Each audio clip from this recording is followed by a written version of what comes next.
You don't have a problem making decisions. The real issue is that you don't fully trust your own judgment. Most people spend years working on the symptom. They're trying to feel more confident, more certain, get better at backing themselves. Well, this episode is about the belief underneath all of that, addressing it at the source, which brings about a completely different result. Welcome to The Brain Changers, a podcast about learning how to revolutionize the way you think and live by mastering your mind. We're your hosts, mother and daughter duo Rebecca and Yvonne King from Moonbeam Monday. Our goal is to empower you to live the life you choose by teaching you how to retrain your brain.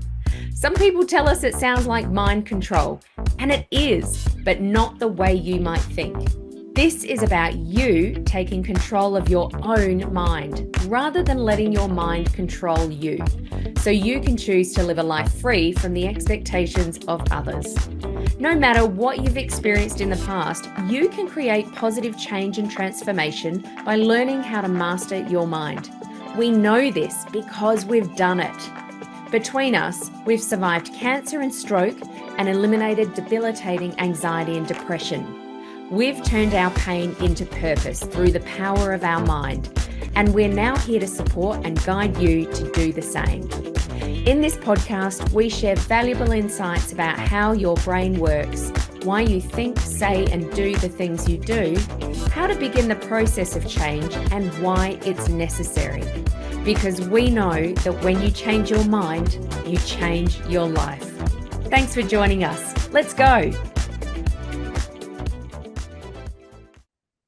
Hello and welcome back to the Brain Changers podcast. My name is Rebecca King and I am flying solo again today. Now, I want you to picture this. You're in a meeting.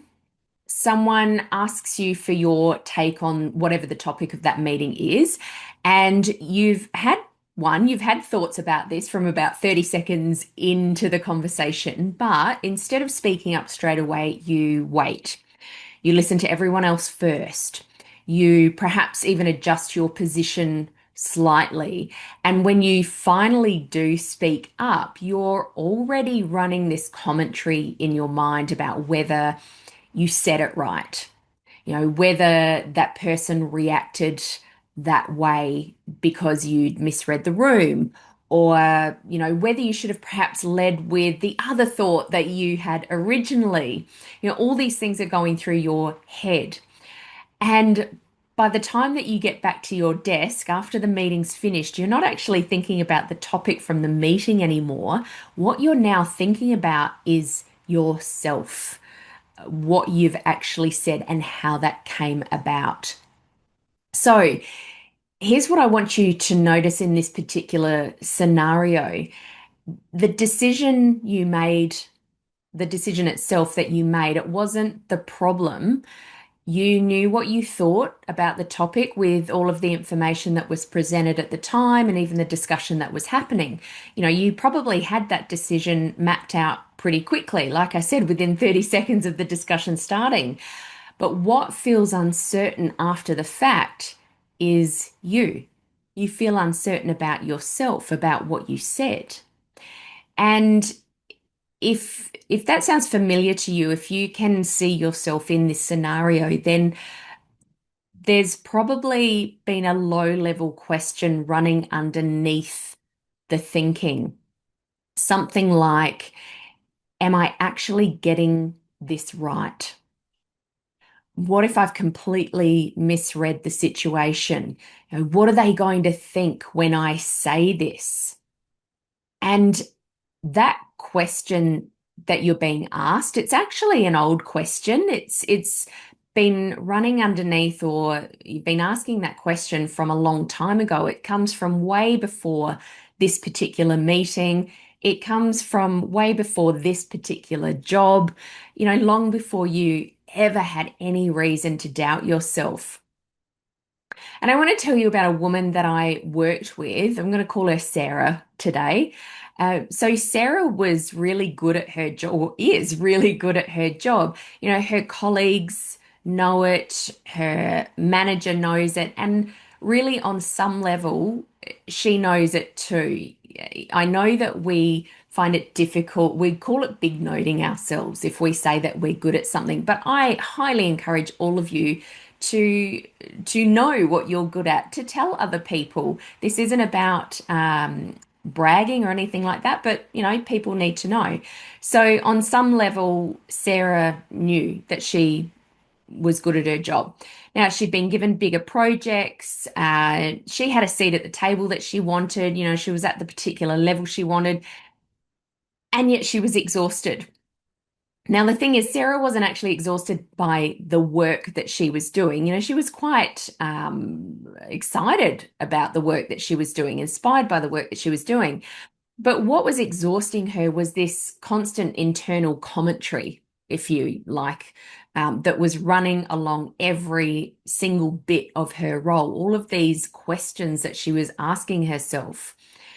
So, what was happening is that every decision that she made, she would, it was almost like she was taking it through this extra round of checking. Every piece of positive feedback that she got, she examined, well, what does that really mean? What's really sitting underneath this? She would find herself replaying conversations on the drive home, going over what she'd said, whether she'd said it right, whether she should have said something else, or, whether the person who paused before they responded, whether that meant something or whether they were just simply thinking. So just going around and around in her head. So she was operating at a really high level, but she also had this constant background audit, if you like, happening the whole time. So she was auditing every single thing that she said. And when I asked her when she'd started doing that, when do you first remember doing that? She was quiet for a moment. And what she said was, I don't think I ever didn't do that. Essentially, what she's saying is, I think I've been doing this my whole life. And that's how it usually goes. That's what I normally hear from people. We can't even pinpoint a time where we started doing this. It's just been something that's always been with us. It starts early, right? A conclusion gets drawn by the younger version of you. So somewhere way, way, way back, something has happened in a particular circumstance that made complete sense at the time. You've drawn a conclusion, something like your judgment needed to be checked before it could be trusted out in the world. And you keep drawing that conclusion in situation after situation until it stops feeling like a conclusion at all. It just starts feeling like you, who you are, a fact about who you are. Now, here's the part that really matters in this. You can't think your way out of a belief by thinking harder, right? We can't think our way out of this problem. So if what's running underneath all of this is something like, well, my judgment needs checking, then every time you run another check, you're confirming that the checking was necessary. Can you see this sort of becomes a bit of a circle? So you're not actually reassuring yourself, you're feeding the system, which is why you can be genuinely skilled in what you do, genuinely self-aware. You've done a lot of the work on yourself, and you still find this pattern sitting there completely intact underneath. So if I just go back to Sarah for a moment, we weren't far into our session when she said something that she said something along these lines. She said, I think I trust myself fine when there's no one else in the room. So essentially, she's saying, I trust myself. I know I'm good at what I do. I know I make good decisions. And when I'm alone, I'm okay. I'm happy making those decisions. But so like on her own, she's clear. She's decisive. She can make a quick call on something. She knows what she wants. She trusts her instincts. She follows them.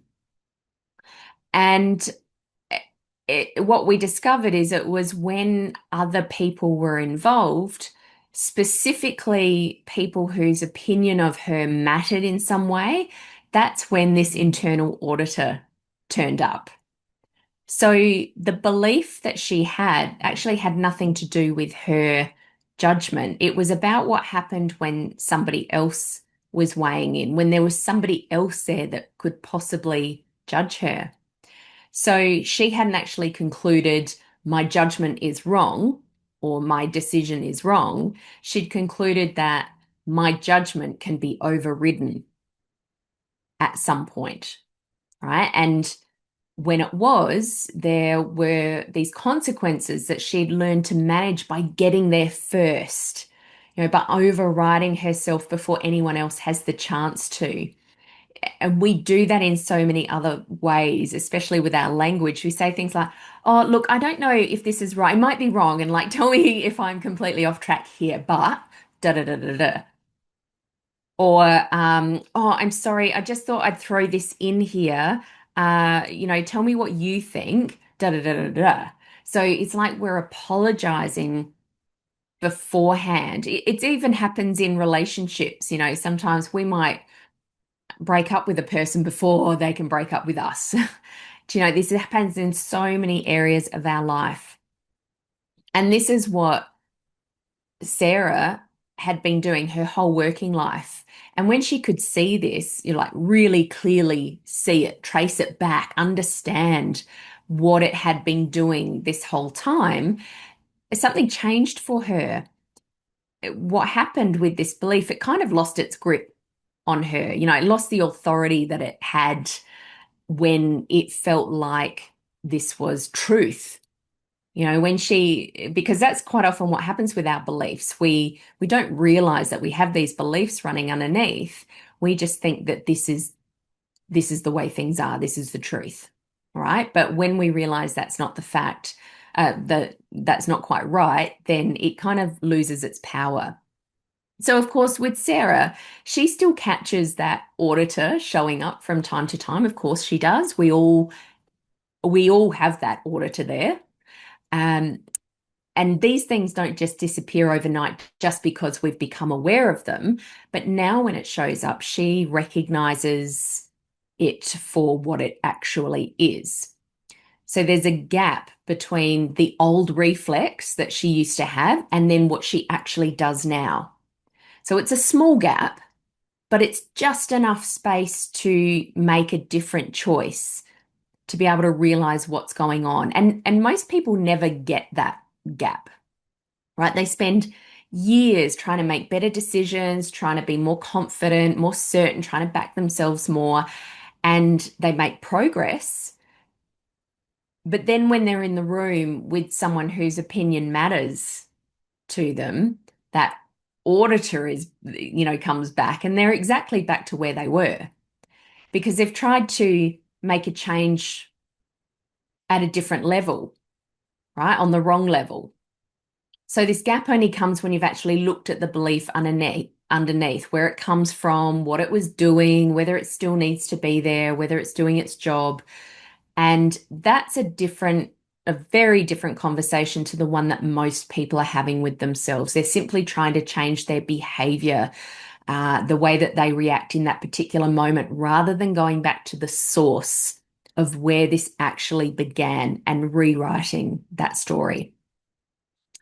So if you are hearing yourself in this scenario or a similar scenario and you want to have that conversation, you want to actually figure out what is going on or what this belief is that you have or where it started, then that's what I do in one-on-one coaching. And we get underneath what's actually running. We address the root cause. We go to the source rather than just simply putting a band-aid over the symptom. And we change it at the level that it's actually operating from. So if that sounds like what you need, then come and have a chat with me first. You can book a connection call with me, moonbeammonday.com.au/one-on-one coaching. And there's a few dashes and things in there. So I'm going to put the link in the show notes, be very easy to find, or you can simply go to the Moonbeam Monday website. All right, so let's just recap. So second guessing yourself, right? So if we're second guessing ourselves, wondering about our judgment, this is actually an old belief about your judgment. It's unlikely that it's come from this particular situation, even this particular job, or even a recent one.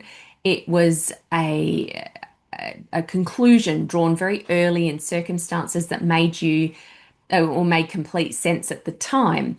And you kept drawing this conclusion until it became a part of how you understood yourself, right? It became something that you said, well, that's just me.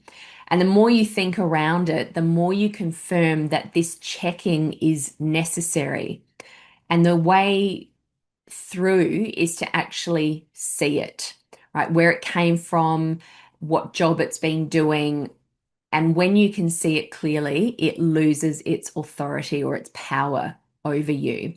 And that changes the outcome that you get, the result. All right, so that is all for this episode of the Brain Changes podcast. If you know someone who is brilliant at what they do, but you know that they have that internal auditor inside their head and it's still running things in every moment, I'd love for you to share this episode with them. And please like us, follow us, subscribe so that you always get notified of a new episode. And of course, we would love for you to leave a review for the podcast. It is more helpful than I'm sure you realize. So thank you so much in advance for doing that. All right, so until next time, I hope you remember that when you change your mind, you change your life. Bye for now.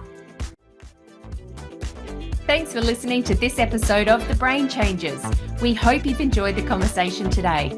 Please like and subscribe to stay up to date with all the latest episodes. Our mission is to reach as many people as possible to help them revolutionize the way they think so they can change their brain and create profound transformation. Please help us broaden our reach by sharing this episode with someone you know will benefit. And remember to tag us on socials at Moonbeam Monday and leave a review. And remember, when you change your mind, you change your life. We'll catch you next time for another episode of The Brain Changes.